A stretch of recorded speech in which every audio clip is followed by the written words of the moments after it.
बहुत थर आमर भूल न थाई मध्य आमे स्वीकार करूँ, कारण आमे भाबू सामना लोक सहित आमर संबंध खराब न हो जाऊ।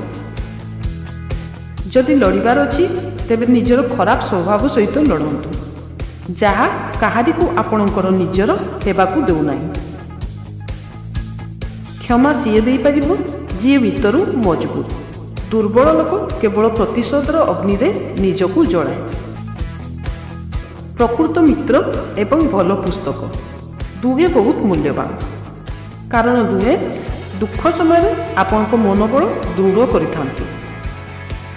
जदि वर्तमान आपण दुर्बल लड़ाकू अक्षम, तेबे आपण विरुद्ध में कहुवा कथा चुपचाप शुणी नियंतु आउ विश्वास रखंतु। समय बहुत बलवान एवं से उचित जवाब दे। गोटे मुहूर्त में जीवन बदले नहीं, किंतु गोटे मुहूर्त में निया जाइतिबा डिसीजन जीवन बदलाई दिए। समय सहित बदली जातु किंबा समय को बदलाइबा शिखी जातु। सर्वदा संदेह करुवा व्यक्ति पर प्रसन्नता केबे भी उपलब्ध होई न थाए। मूर्ख व्यक्ति सर्वदा अन्य को देखि हसे, आउ बुद्धिमान व्यक्ति निजको। अंधकार निजर छाया भी सांगरे न थाए, वृद्धत्व निजर काया भी साथ दिए नहीं। सारा जीवन जहा पछरे मनीष दौड़े, अंत समय माया भी साथ दिए नहीं।